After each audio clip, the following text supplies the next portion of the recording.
Vamos a hablar con alguien que sabe mucho de economía y que nos está atendiendo. Es Lorenzo Sigó Gravina, director de análisis macroeconómico de Equilibra. ¿Qué tal, Lorenzo? ¿Cómo te va? ¿Qué tal? Muy buen día. Muy buen día. ¿Cómo anda? Bien. Bueno, es una semana clave, ¿no? Esta.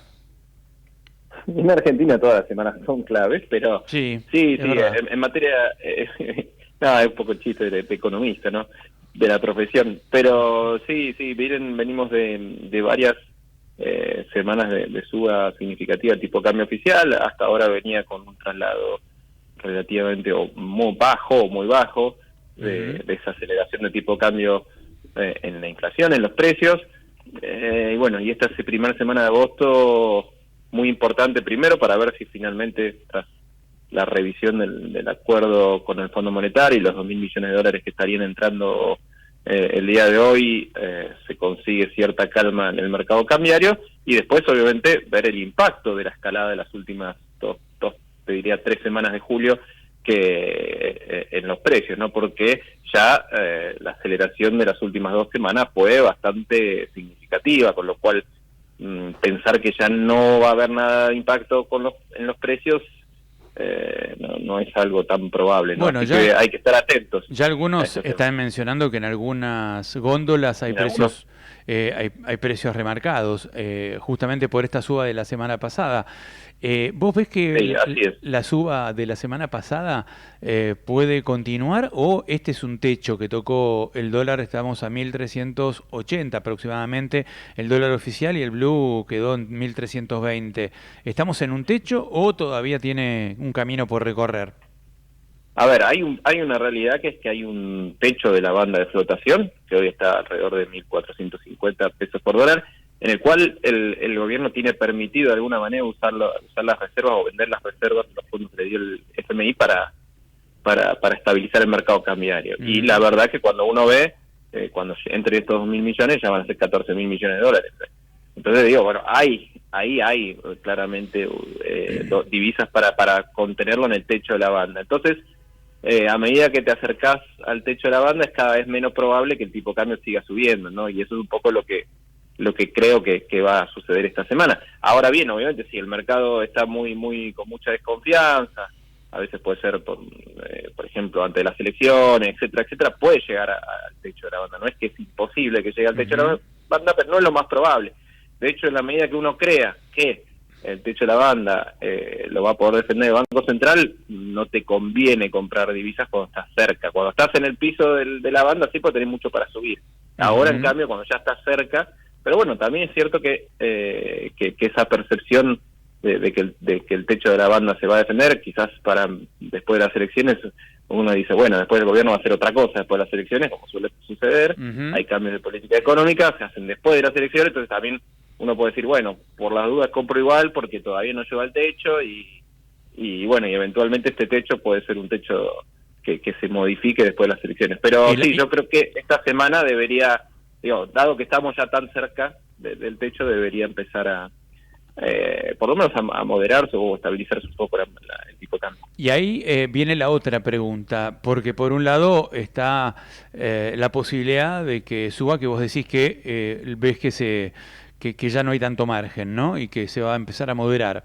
Pero por otro lado, ¿tiene herramientas el gobierno y tiene voluntad política a lo mejor de bajar el tipo de cambio? ¿Tiene herramientas para bajarlo? Así como en otro momento generó, por ejemplo, el ingreso de dólares para llenar la plaza de dólares y entonces bajó el tipo de cambio. Hoy ves herramientas que pueda llegar a utilizar el gobierno para bajar el tipo de cambio.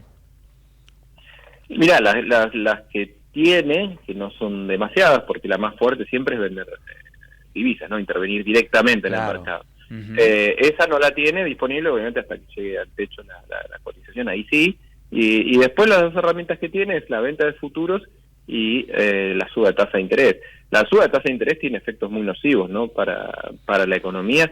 Pensá que hace 1 o 2 semanas, con esta salida medio no del todo prolija de las LEF, y bueno, no importa un tema técnico, pero la tasa de interés la tuvieron que poner de punta justamente para sacar pesos de la calle y para que no siga subiendo el tipo de cambio oficial, y llegamos a tener 2% de tasa de interés real mensual, es decir, 4% nominal con una inflación que está en torno del 2% mensual, y eso es una tasa que aquellas empresas que están endeudadas o familias, la lleva a un problema puede llegar a tener problemas graves. Y la venta de dólar futuro también, en la medida que vos no podés contener el dólar, el Banco Central estuvo vendiendo contratos futuros a un precio de alguna manera subsidiado o promocional, y el problema, por ejemplo, a lo largo de julio, estuvo interviniendo por menos a un tipo de cambio o vendiendo contratos a menos de 1.300 y finalmente cerró en 1.352 julio. Y a fin de mes vos tenés que poner la diferencia. Entonces ahí el Banco Central, esos contratos que vendió, digamos, barato, bueno, ahora está teniendo que cubrir la diferencia. Entonces son herramientas que son acotadas. Hoy lo más fuerte que tiene el gobierno es esta amenaza, sobre todo cuando el tipo de cambio se acerca al techo, que es eso, bueno, mirá, mucho más no puede subir porque yo en el techo sí ya puedo vender reservas. Y de hecho con estas herramientas, tasa de interés y contratos de futuro, la venta de futuros a precios moderados o bajos, los vino utilizando en las últimas 2-3 semanas de julio, y igualmente el tipo de cambio oficial subió. ¿Por qué sube el tipo de cambio? ¿No hay confianza? ¿Hay desconfianza en el programa económico, en el programa monetario, Bueno, en las elecciones, el riesgo Cuca, el riesgo Villarruel, el riesgo bancos? Porque viste que se hablaron de un montón de factores, por lo menos el gobierno le echó la culpa a todo el mundo. sí, todo puede haber contribuido, pero uno trata de sacar los factores más importantes, no los determinantes. Por lo menos los que yo creo que son los determinantes. Claro. Uno es el tema de las agrodivisas, de la liquidación de agrodivisas. Nosotros sabemos que en la Argentina tenés una oferta estacional muy grande de divisas, de exportación, que tiene que ver con la cosecha gruesa, con la soja, maíz y los derivados de la soja, que en general siempre se liquida fuerte, estacionalmente fuerte, entre fines de marzo, abril, mayo, junio, julio. Y bueno, con la rebaja temporal de las retenciones hasta fin de junio, las cerealeras y los productores aprovecharon y sacaron, vendieron soja y hicieron compromisos de exportación, y después de junio se frenó a cero. Vos tuviste un par de semanas de julio, las primeras semanas de julio, en las que hubo liquidaciones fuertes, pero por ejemplo el campo estaba liquidando alrededor de 250 millones diarios, y con la suba de retenciones, sobre todo la cosecha gruesa de soja, maíz, vos tuviste que bajó a 1/3 las liquidaciones, sobre todo desde mediados de julio. Es cierto que el gobierno ahora sí hizo la baja permanente de las retenciones, pero la realidad es que tanto productores como cerealeras o exportadores aceleraron las ventas, están líquidas y ahora tienen que cumplir con sus compromisos y no van a liquidar en el corto plazo. Entonces, esa estacionalidad típica que vos tenés se profundizó, y ahora estamos con mucha menor liquidación de agrodivisas y sin oferta de divisas. Obviamente, ante cualquier demanda sube el tipo de cambio. Y la demanda, bueno, se están acercando a las elecciones también, ¿no? Claro, claro, el factor electoral. Pero vos decís entonces que aunque bajó el nivel de retenciones en este acto de Milei en la rural, que anunció la baja de retenciones justamente para buscar una mayor liquidación, pese a eso no va a haber más liquidaciones porque lo que se liquidó ya se liquidó en julio, digamos.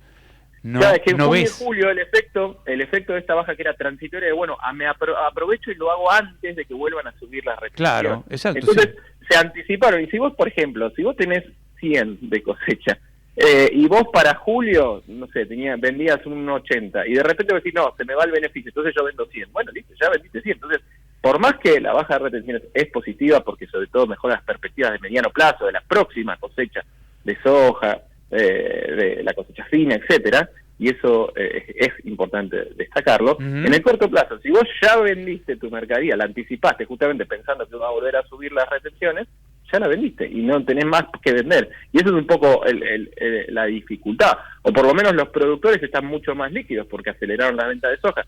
Y los exportadores lo que tienen que hacer ahora con esa soja es enmarcarla y cumplir con las exportaciones que ya cobraron. Digo, hoy está en ese sentido, no tiene mucho impacto el anuncio en el corto, sí en el mediano plazo, porque es importante para el agro venía con una apreciación cambiaria y con pago de retenciones por más que sea muy competitivo el agro argentino, que es uno de los mejores del mundo, en ese contexto realmente era asfixiante, la rentabilidad era muy baja, y esto oxigenó, sobre todo, insisto, las perspectivas para la próxima campaña, pero no te ayuda en el corto plazo a revertir esta escasa liquidación de agrodivisas.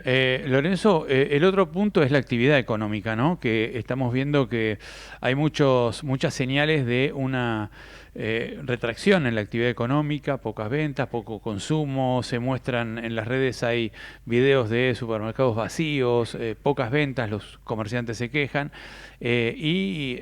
bueno, se habla de una desaceleración importante de la economía. ¿Qué números tienen ustedes respecto de esto?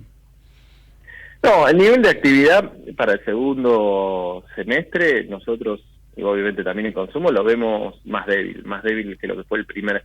Sobre todo los primeros meses de este año, la actividad todavía crecía fuerte, el consumo, si bien con mucha heterogeneidad y de consumo masivo, sin reaccionar significativamente, vos tenías que el resto de los consumos, de los gastos de las familias venían creciendo fuerte, turismo en el exterior, compra de electrodomésticos, compra de electrónicos o incluso inmuebles o autos durables, bienes durables, digamos, ¿no? Uh-huh. Eso venía bien, pero la realidad es que con tasas de interés tan elevadas en términos reales, como te mencionaba anteriormente, con volatilidad cambiaria o con presión cambiaria, con una inflación que mal en julio nosotros la vemos en casi 2%, 1,9 nos dio nuestro anticipo de inflación en Equilibra, que eso significa que de a poquito, de 1,5 en mayo, 1,6 en junio, 1,9 en julio, y con riesgo de que en agosto toda esta última aceleración de tipo de cambio impacte y vuelva a ponernos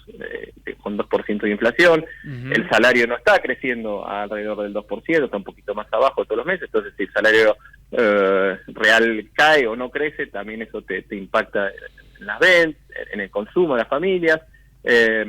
Bueno, incluso Vaca Muerta, la minería, viene desacelerando un poco, caída del precio internacional, del crudo, etcétera, etcétera. Entonces uno ve una combinación de factores en la cual, si el nivel de actividad en los últimos meses del segundo trimestre estuvo mostrando cierto amesetamiento en el margen, bueno, es posible incluso que empiece o se estanque en el mejor de los casos en la segunda mitad del año o empiece a caer, insisto, en términos desestacionalizados, en el margen, ¿no?